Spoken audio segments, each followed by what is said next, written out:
Bonjour à tous. Aujourd'hui, je vous propose de réaliser une tarte au potiron de A à Z. Donc, si vous le voulez bien, on va commencer par réaliser une pâte brisée à l'huile d'olive. Vous êtes prêts? Allez, c'est parti. Pour réaliser la pâte à l'huile d'olive, on va prendre 250 g de farine. J'ai pris de la farine T65. Qui est une farine locale. Vous savez, j'aime bien aussi pouvoir utiliser les produits locaux. Et en l'occurrence, cette farine est produite à Hellessine, qui est le village juste à côté de chez moi. Alors, je vais ajouter à ces 250 g de farine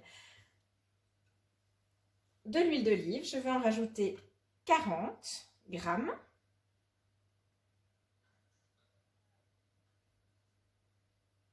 Si vous disposez d'un robot, bien entendu, ça sera beaucoup plus facile pour réaliser la pâte. Sinon, on va utiliser nos biceps et nos petites mains. Donc, nous avons mis 40 g d'huile d'olive. On va également rajouter un œuf.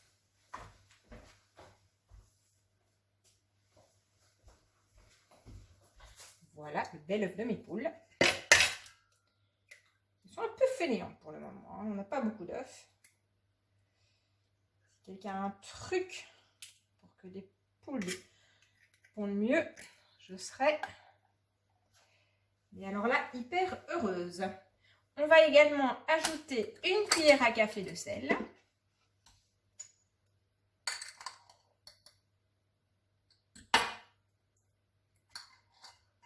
Voilà. Et on va déjà mélanger tout ça à la spatule.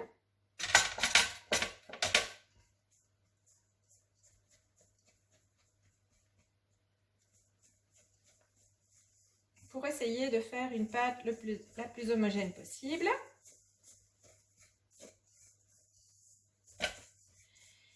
Et on va rajouter petit à petit un peu d'eau jusqu'à 50 g.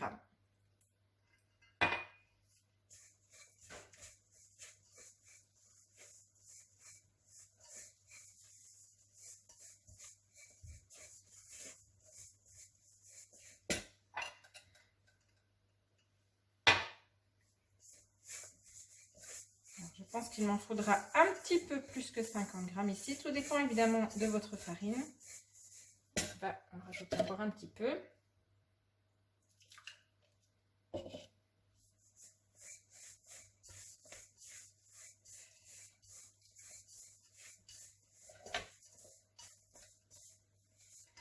Voilà, je vais terminer à la main pour faire une belle boule de pâte que je vais pétrir quelques instants.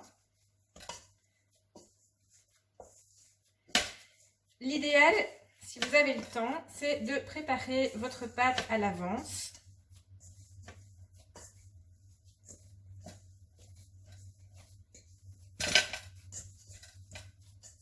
Et de bien la laisser reposer. Ici, pour gagner du temps, je vais la mettre au frais. Et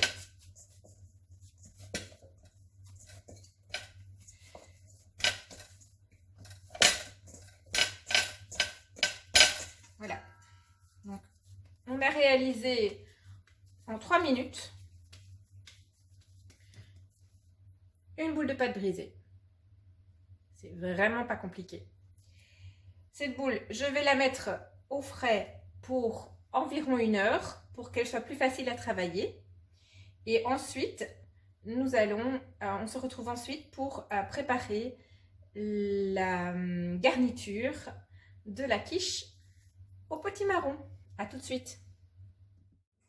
Voilà, il est temps d'étaler la pâte et je vais utiliser le rouleau en inox qui est très pratique pour étaler les pâtes. Je vais quand même le fariner un petit peu.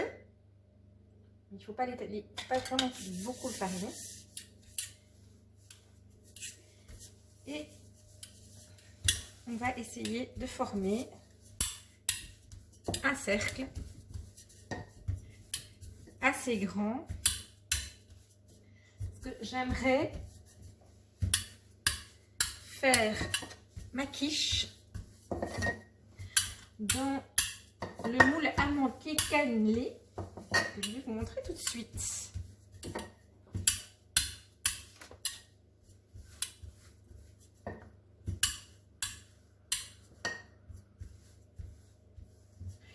Alors, il est toujours important de pré-cuire les pâtes brisées pour éviter que l'humidité de la préparation qu'on met dedans ne remonte et rendre la pâte un peu molle. Donc là, je pense qu'on est bon pour pouvoir garnir le moule.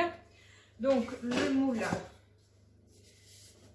à manquer cannelé qui a quand même un assez haut bord. Donc, vous pouvez faire des quiches assez épaisses si vous le désirez.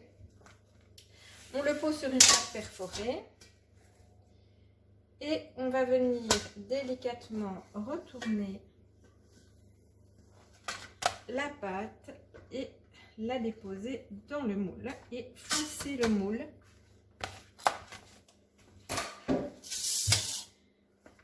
avec la pâte.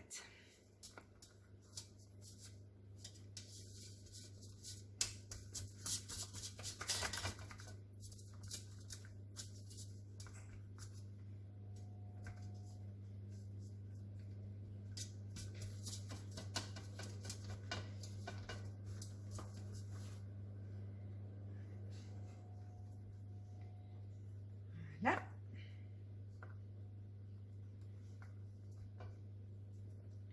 Alors, comme je vous le disais, c'est important de pré-cuire la pâte, de la pré-cuire à blanc. Donc, on va pour ce faire la piquer dans le fond pour éviter qu'elle ne gonfle. Et on va déposer dessus les petites billes en céramique.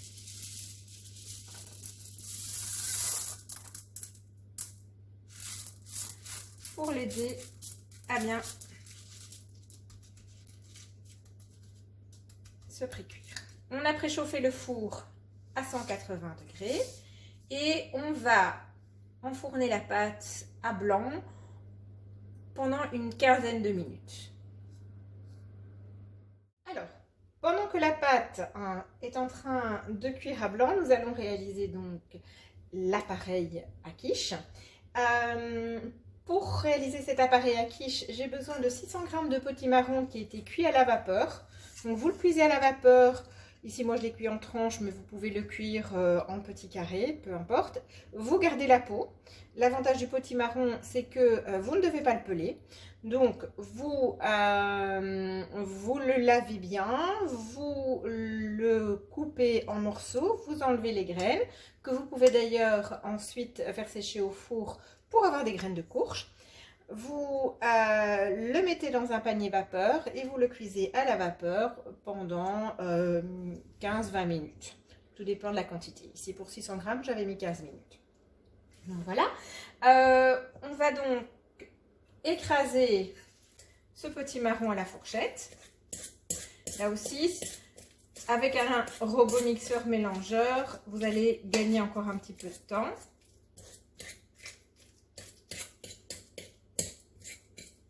Mais c'est une recette vraiment très très simple. Et vous voyez, ça s'écrase vraiment super facilement. Et la peau va vous donner justement un petit goût de noisette bien agréable.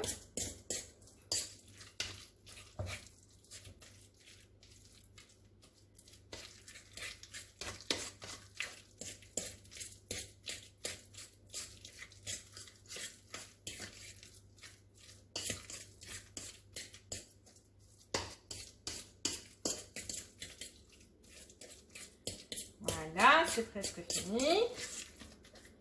Parfait. Okay. La spatule double embout, elle est vraiment super utile. Elle permet de mélanger, elle permet d'être utilisée aussi comme une maryse. Je l'adore. Alors, donc, j'avais déjà préparé le potimarron et j'avais également préparé deux grosses échalotes que j'avais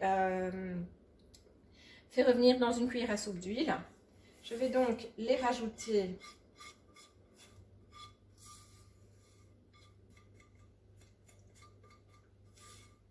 au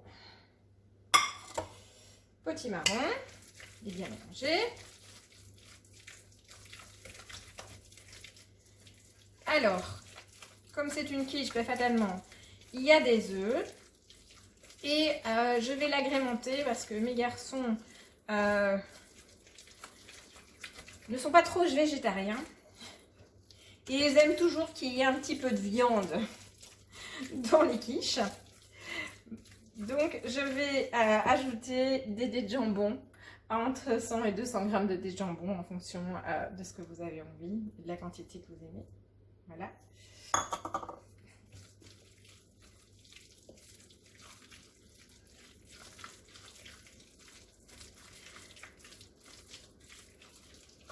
Et maintenant, je vais battre 3 œufs.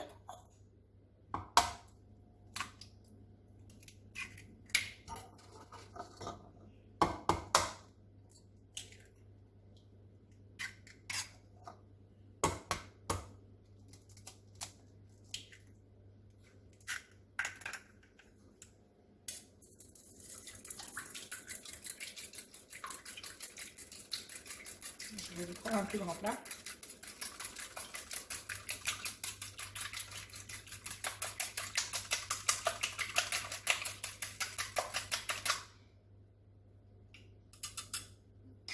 Voilà.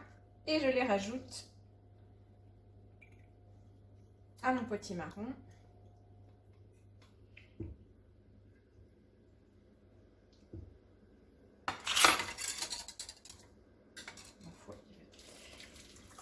Et il ne nous reste plus qu'à ajouter la crème fraîche et assaisonner le tout. Alors, pour la crème fraîche, je vais utiliser de la crème épaisse que j'ai été chercher dans une ferme, dans un village un petit peu plus loin d'ici, à Torrambay-les-Béguines. Ça vient de la ferme de la Mandelaire. Je vais chercher la plupart de mes produits laitiers là-bas.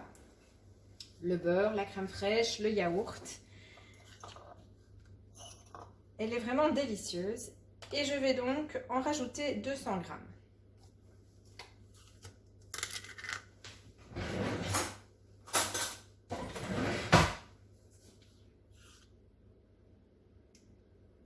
Vous pouvez tout à fait mettre de la crème fraîche liquide, hein. Pas de souci.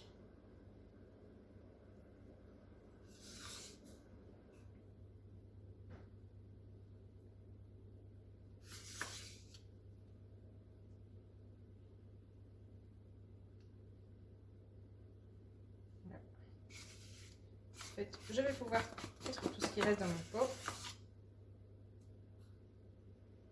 Ouais, sans problème. Hop, on peut y aller. Il reste tout juste 200 grammes.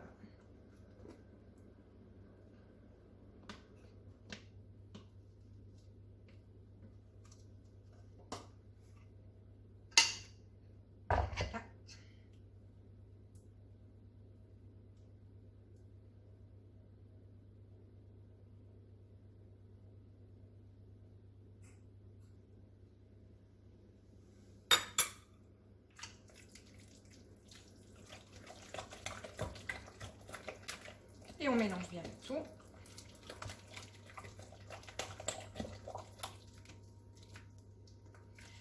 On l'assaisonne maintenant avec du poivre.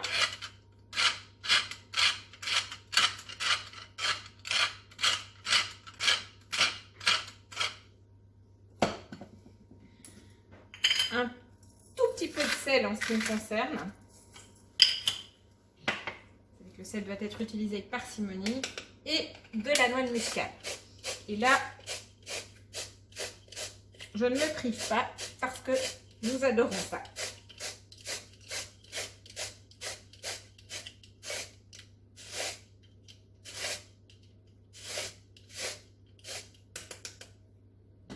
Voilà, de la noix de muscade fraîchement râpée. Alors malheureusement, le moulin à noix de muscade est un produit qui démarre, mais qu'ils ne font malheureusement plus depuis 2 ans. C'est un petit peu dommage parce que c'est très pratique. Alors si vous êtes végétarien et que vous avez envie de rajouter quelque chose en plus dans votre quiche, vous pouvez remplacer le jambon par des morceaux de tofu par exemple. Voilà, l'appareil est terminé. On va donc attendre que la quiche soit pré-cuite et puis on va la garnir et la mettre cuire. Voilà, la pâte est pré-cuite à blanc. On va prudemment récupérer les billes de céramique. On va remettre dans leur petit filet. Ici, elles ne sont pas sales, mais si elles sont sales, vous pouvez les passer au lave-vaisselle dans leur petit filet. Vous fermez bien le petit filet et vous les glissez dans le panier à couvert de votre lave-vaisselle. Et ce sera donc très pratique pour les laver. C'est un petit peu fastidieux de les récupérer toutes. Il va falloir que je trouve une astuce. Donc, si vous avez des astuces pour retirer les billes en céramique de manière plus rapide, je suis à l'écoute. Je sais qu'une des astuces consisterait à mettre un papier cuisson dans le fond pour éviter les papiers. Justement, les billes en céramique sont là pour éviter d'avoir plus de déchets. Mais peut-être qu'effectivement, ça vaudrait la peine de sacrifier, entre guillemets, un petit cercle de papier cuisson qu'on pourrait réutiliser de quiche en quiche, vu que les pâtes sont bien sèches et ils devraient pouvoir être réutilisables quelquefois. Voilà, donc pour les laver, tout simplement, on ferme bien le petit filet et on les met dans le panier à couvert du lave-vaisselle. Voilà, donc nous avons notre quiche, notre tarte salée, et nous allons recouvrir avec l'appareil à quiche.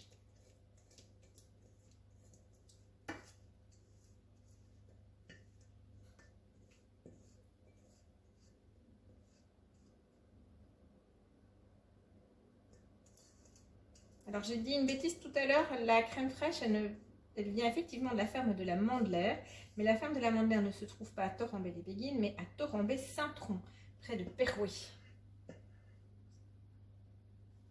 À une vingtaine de minutes d'ici. Voilà, avant de l'enfourner, je vais encore mettre quelques graines de courge sur le dessus pour garnir un petit peu. Vraiment à votre goût.